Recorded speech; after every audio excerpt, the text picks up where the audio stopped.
Well, I have posted some videos already on YouTube about my 220-gallon fish tank, which is actually where the camera is sitting now. But you know what a lot of people don't post, I've found, and I'm usually interested, and I'm sure if you're an avid fish enthusiast and a keeper of large tanks, you want to know the filtration systems that are used, and maybe the heaters, along with the decorations. I mean, that's part of the show, of course, but it's always nice to know what other people do, to see if you like it. Maybe you can incorporate it, or if you just want to see what other people do, perhaps you could help them out. And maybe that's why I'm doing this now, is to show you my filtration system that I use for my 220, along with any recommendations you guys may offer. But I've used this system now for over a year. It seems to work well. I do a water change once every 6 weeks, as far as changing the media and filter pads, which I'll show you how I do that in a little while. But I do a probably 25 to 35% change every 3 weeks, or 3 weeks in between the 6-week change. I just take all the decoration out and just vacuum the gravel and put fresh water in, because the media is still good and the filtration is still strong enough. I hope you like the filter system. I use Arena XP3 and an XP4. With large cichlids especially, as with any cichlid tank, but with large cichlid tanks especially, you can never overfiltrate, and that's definitely a message for new keepers out there who really want to take care of a tank well, is remember that you can never overfiltrate your tank. Alright, so here we go. Hope you enjoy, and I look forward to hearing some of the comments. So under here is under the aquarium. It's kind of like, going behind the scenes, of course, all the stuff that gets hidden by the nice oak doors that this cabinet's made with. I just recently put this little tap light in, runs on 4 AA batteries.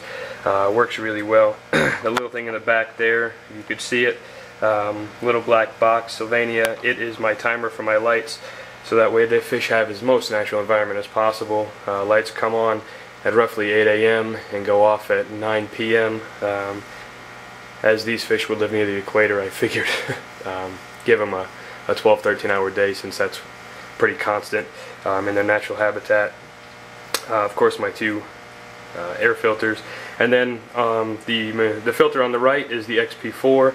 Has 3 media baskets and then 1 just black foam filtration, and then the XP3 is on the left, excuse me, which has 2 media baskets and again 1 black foam to catch the debris.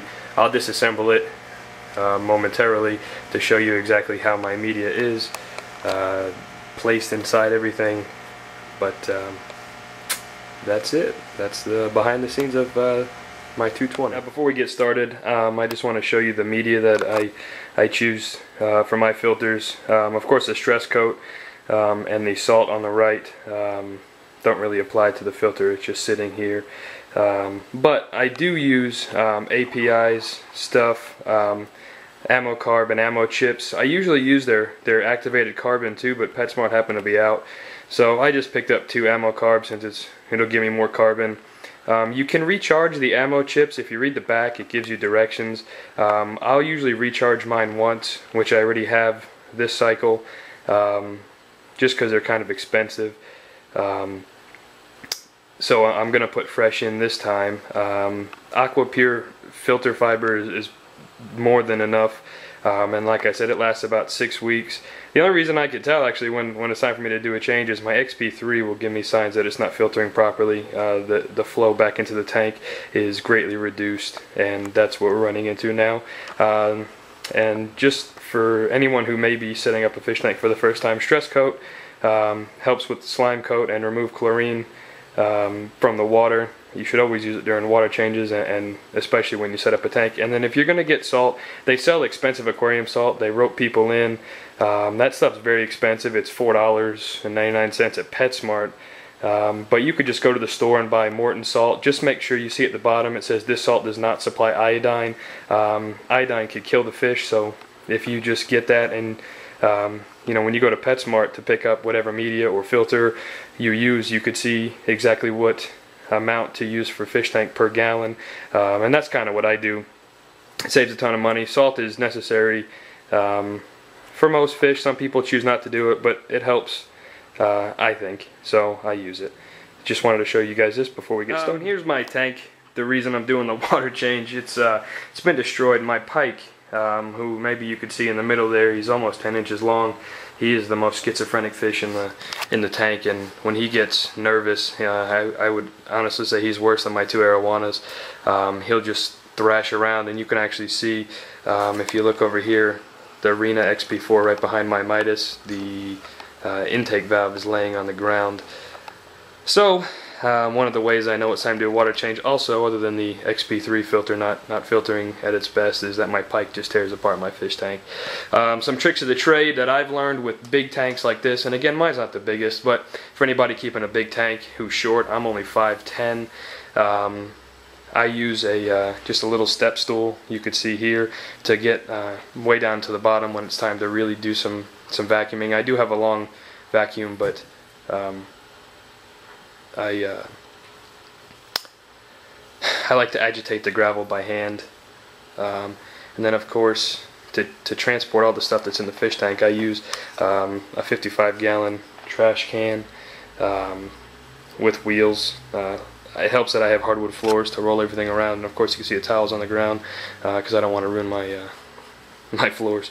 And of course you could see the Python. I drain it a little bit, by the way, so I don't get any deodorant in the water when I'm doing the water change, so I could reach down in there without having to worry about contaminating the fish tank. But you could see the Python, it goes out the door where it was siphoning down some water. Even when I take that much out vacuuming the tank, it still does not even go to a 50% unless I really make it.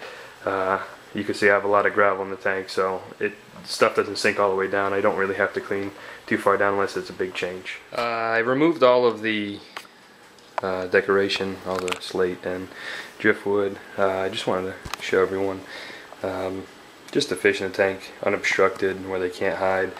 The pike, the Midas, the Tilapia, who is slowly becoming the king of this fish tank.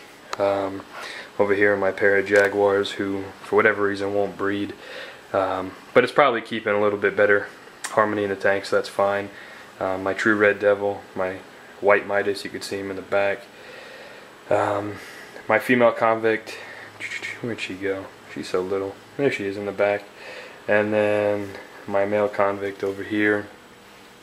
Of course my large arowana is the one you could see right there. That is my smaller gar, my larger one coming up front, and then my what used to be baby arowana, but now I've gotten a black one, so just my smaller of the two silvers. Just thought I'd show you guys that. Hope you enjoyed. Okay, now as I showed before, I take everything over to my sink area with the big yellow trash can here. Actually what I do is I put it in the dishwasher to really clean it well. I do not use soap of any kind, and I actually run 1 or 2 rinses. If I just run a load of dishes, and I'll run just a regular rinse, just hot water with no soap to make sure there aren't any chemicals. Excuse me, because you know they're breathing it in and living in that environment.